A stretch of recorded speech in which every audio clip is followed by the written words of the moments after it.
आइए जानते हैं एक बहुत ही कॉमन और बहुत ही पॉपुलर ईडियम के बारे में। ईडियम है थ्रो इन द टावल। अब ईडियम्स आप सबको पता है कि वो फ्रेजेस हैं, वो वर्ड के ग्रुप्स हैं जिनमें लिटरल मीनिंग नहीं चलता है। तो अगर आप इसको देखेंगे थ्रो इन द टावल तो कोई कहेगा तौलिया को अंदर फेंक देना, लेकिन इससे बात क्लियर नहीं होगी कि इसका एक्चुअली मतलब क्या है। उसी जैसे हमारे मुहावरे होते हैं, हम कोई मुहावरा बोलते हैं, उस मुहावरे का वो मतलब नहीं होता जो वो शब्दों में कहा जा रहा है। तो आइए देखते हैं इसके पीछे की स्टोरी क्या है, क्या रीज़न है कि ये इडियम वो मीन करता है जो ये करता है। तो पहले देखते हैं एक एग्जाम्पल और उसके बाद देखते हैं कि क्या मतलब है इसका। After hours of arguing I decided to throw in the towel and leave. अब अगर आप इसको लिटरल सेंस में देखें तो ऐसा लग रहा है कि काफ़ी घंटों के आर्गुमेंट के बाद किसी से बहुत ही ज़्यादा वार्तालाप या बहसबाजी हो गई, उसके बाद I decided to throw in the towel, मैंने सोचा तौलिया अंदर फेंक के मैं चलता हूँ। I decide to throw in the towel and leave. अब इसके पीछे की हिस्ट्री जानते हैं और फिर देखेंगे, फिर इस सेंटेंस पे वापस आएंगे कि इसका मतलब क्या होता है। तो पीछे की हिस्ट्री केवल इतनी कि अगर आपने बॉक्सिंग मैचेस देखे हों तो बॉक्सिंग के मैच में एक रिंग होती है।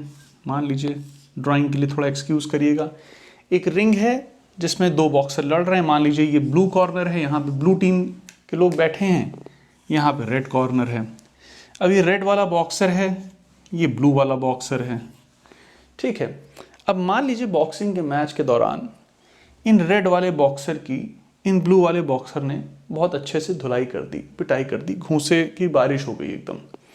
अब ये पड़े हैं फ्लैट, ये पड़े हैं, लेकिन रेफरी को लग रहा है अभी फाइट चालू रह सकती है, ठीक है। तो इन्होंने तो खूब मुक्के बरसाए इन पे बहुत सारे, और ये पड़े हैं, या बहुत ही ज़्यादा हालत इनकी ख़राब हो चुकी है, लेकिन रेफरी को अभी भी लग रहा है कि फ़ाइट जो है वो चालू रह सकती है।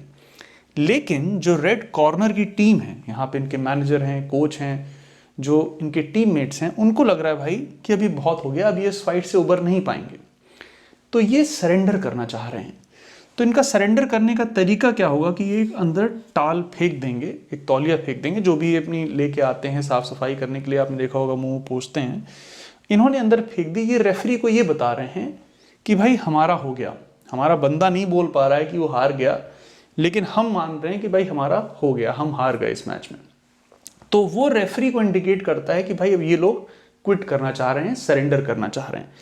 तो थ्रो इन द टाल का मतलब इस कॉन्टेक्स्ट से आता है कि टू गिव अप, हार मान लेना, और सरेंडर, टू गिव अप और सरेंडर, कि भाई हमने मान लिया। अब इस सेंटेंस पे आइए तो आपको इसका मीनिंग क्लियर होगा कि after hours of arguing I decided to throw in the towel and leave. मतलब भाई बहुत ज़्यादा बहसबाजी के बाद मैंने कहा भाई हम तो नहीं अब और कर पाएंगे, छोड़ो, हमने छोड़ दिया, हमने क्विट कर दिया, हमने सरेंडर कर दिया कि भाई हमसे अब नहीं हो पाएगा ये, हम चल रहे हैं।